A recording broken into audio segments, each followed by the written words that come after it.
तो चलिए आज के इस विश्लेषण में सीधे गोता लगाते हैं। आज हम जीव विज्ञान के एक ऐसे रहस्य से पर्दा उठाने वाले हैं जो सचमुच हम सब के अंदर हर पल चल रहा है। वो रहस्य है सेल्फ रिपेयर, यानी खुद की मरम्मत और हमारा निरंतर विकास। ये सुनने में किसी साइंस फिक्शन फिल्म जैसा लग सकता है, लेकिन आज हम एक जासूस की तरह इस गुत्थी को सुलझाएंगे कि आखिर कोई जीवित शरीर खुद को कैसे बनाता और बचाता है। अब एक बहुत ही आम सी पहेली से शुरू करते हैं। जरा सोचिए, आपकी उंगली पर एक छोटा सा कट लग जाता है, लेकिन कुछ ही दिनों बाद वो कट जादुई तरीके से गायब हो जाता है ना। या फिर कंघी करते समय जो बाल टूट जाते हैं उनकी जगह कुछ ही समय में नए बाल आ जाते हैं। लेकिन सवाल ये है कि आपके शरीर को आखिर पता कैसे चलता है कि उसे ये मरम्मत करनी है? उसे कैसे पता चलता है कि यहाँ एक नया हिस्सा बनाने की जरूरत है? सच कहूं तो ये किसी चमत्कार से कम नहीं है, और इसका सुराग हमारे शरीर की सबसे छोटी इकाई में छिपा है। अब देखिए, यहाँ हम अक्सर एक बहुत बड़ी गलती कर बैठते हैं।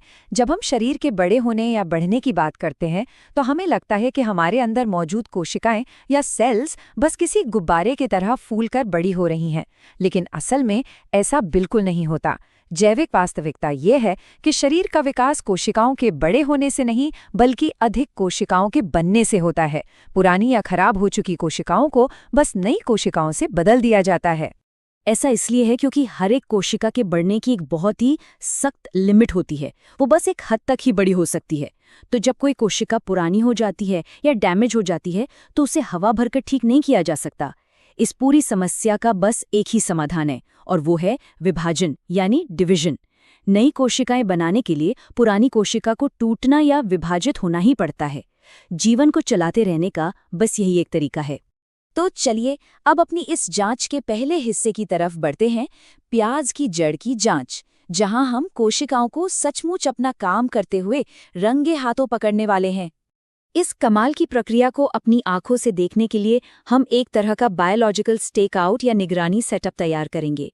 इसके लिए हमें चाहिए प्याज की तेजी से बढ़ती हुई नई जड़ें। ये जड़ें हमें सबसे बेहतरीन भौतिक सबूत देंगी।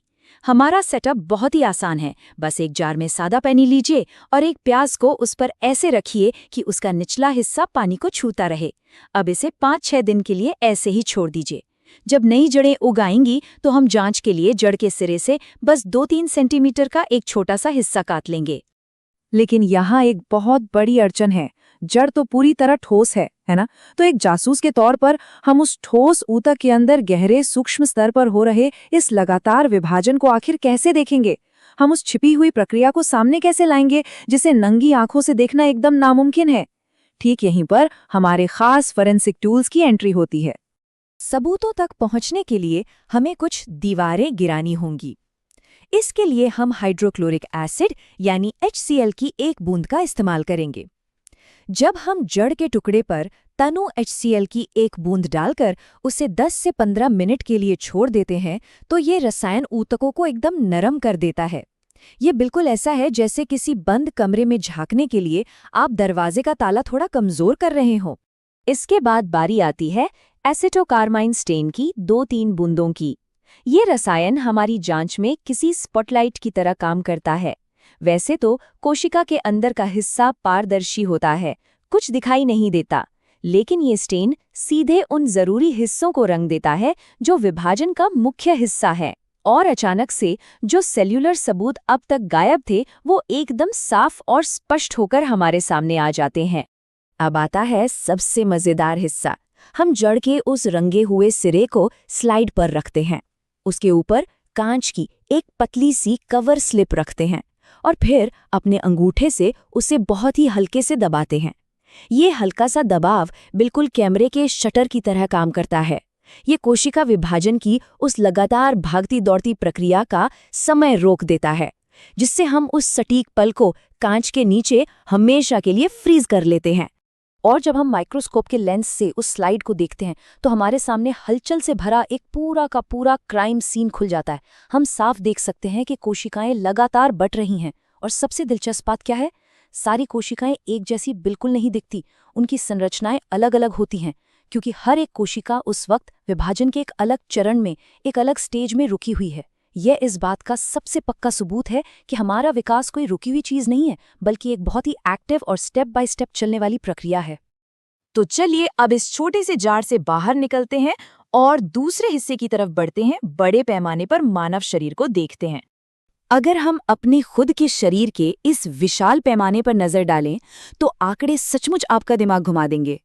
जो चीज हमने अभी प्यास की जड़ में देखी, बिल्कुल वही प्रक्रिया हमारे शरीर के हर एक कोने में बिना रुके चल रही है।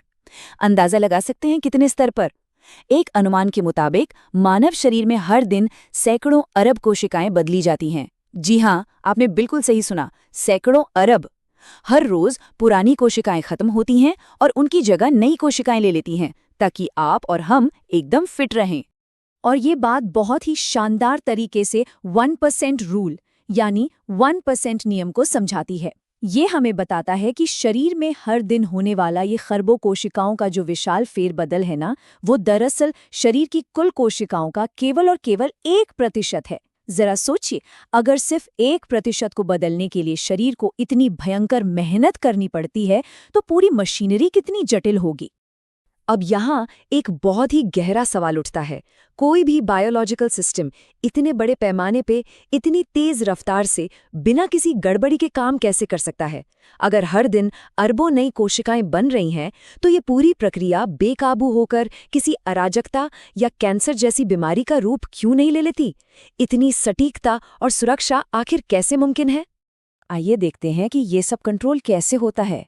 अगर हम बैक्टीरिया जैसी प्रोकैरियोटिक कोशिकाओं की बात करें तो उनमें विभाजन बहुत ही बेसिक और सीधा साधा होता है, लेकिन हम इंसानों जैसे जीवों में यूकैरियोटिक कोशिकाएं पाई जाती हैं।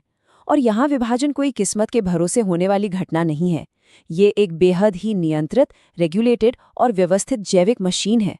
एक ऐसा सिस्टम जहाँ हर एक छोटे से कदम की बहुत बारीकी से निगरानी होती है। तो सबसे अहम बात यह है कि यूकैरियोटिक कोशिकाओं की इस कमाल की और एकदम व्यवस्थित प्रक्रिया को ही सेल साइकिल या कोशिका चक्र कहा जाता है। बस यही वो खास मैकेनिज्म है जो जटिल जीवन को बिना किसी गलती के खुद को बनाए रखने की ताकत देता है। ये सेल साइकिल ही इस बात की गारंटी देता है कि डीएनए की बिल्कुल सही कॉपी बने, कोशिका एकदम सही वक्त पर विभाजित हो और कोई भी छोटी सी भी गलती नई बनने वाली कोशिकाओं में ट्रांसफर न हो। इस विश्लेषण को खत्म करने से पहले मैं आपके सामने एक बहुत ही दिलचस्प विचार रखना चाहता हूँ।